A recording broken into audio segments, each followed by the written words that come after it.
Bismillahir Rahmanir Rahim. Today we are talking about the diseases of the external ear.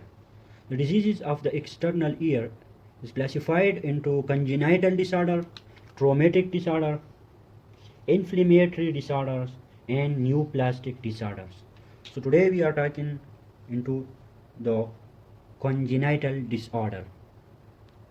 The congenital disorders or the abnormalities of the pinna may be just minor variations from the normal or major abnormalities of the pinna.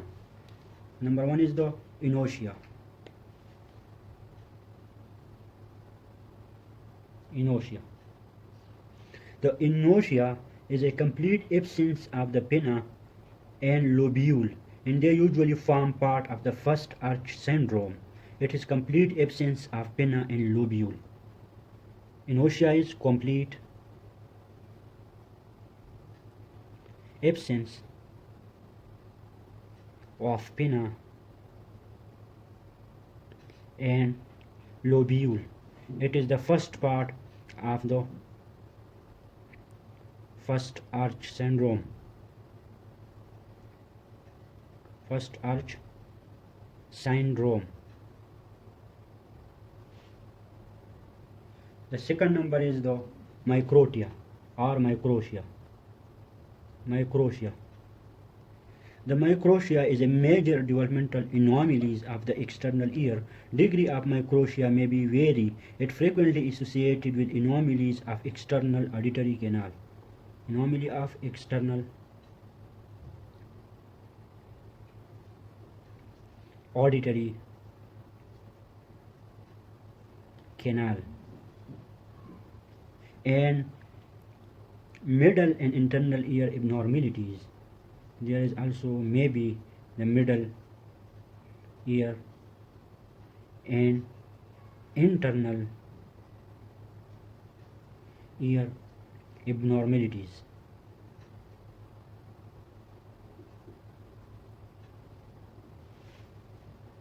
In microtia, the peanut ear is present and there is characteristic form of microtia.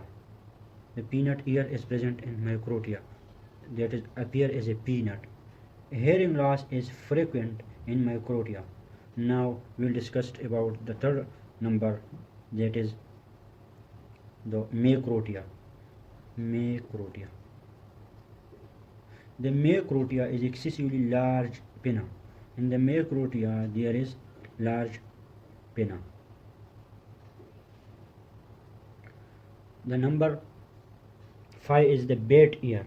Bat ear is the protruding ear. The second name for the bat ear is the protruding ear. This is an abnormally protruding ear. The cochlea is large with poorly developed antihelix and scapha. The cochlea is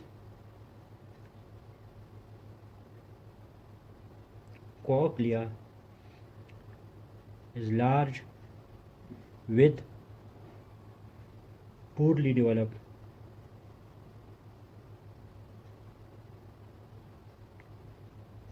antihelix and scapha.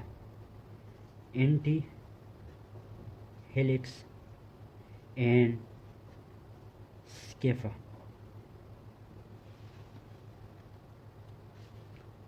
The deformity of the bat ear can be corrected at the age of 6 years surgically if the cosmetic appearance so demands. So at the age of 6 years they can be corrected. At the age of 6 years or after 6 years they can be corrected surgically if the cosmetic demand is so. The E number is the cup ear or loop ear. The cup ear is the hypoplasia of the upper third of the auricle. It is the hypoplasia of upper third of auricle.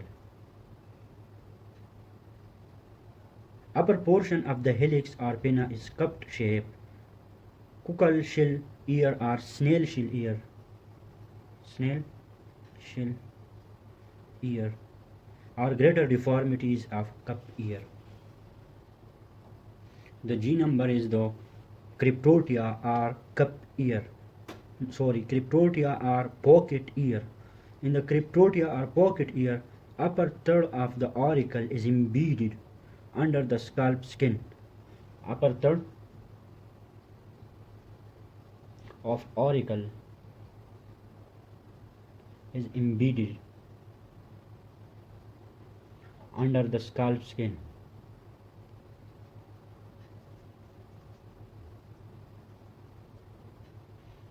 The upper third are embedded under the scalp skin, and it can be corrected by mobilizing the pinna to the normal position and covering the raw area by skin graft.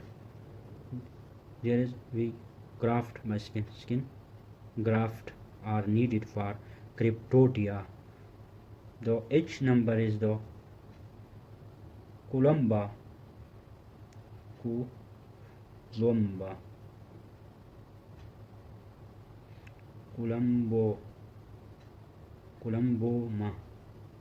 The columboma are the transverse cleft in the pinna in the middle. There is the transverse cleft in the middle. Transverse cleft in the middle.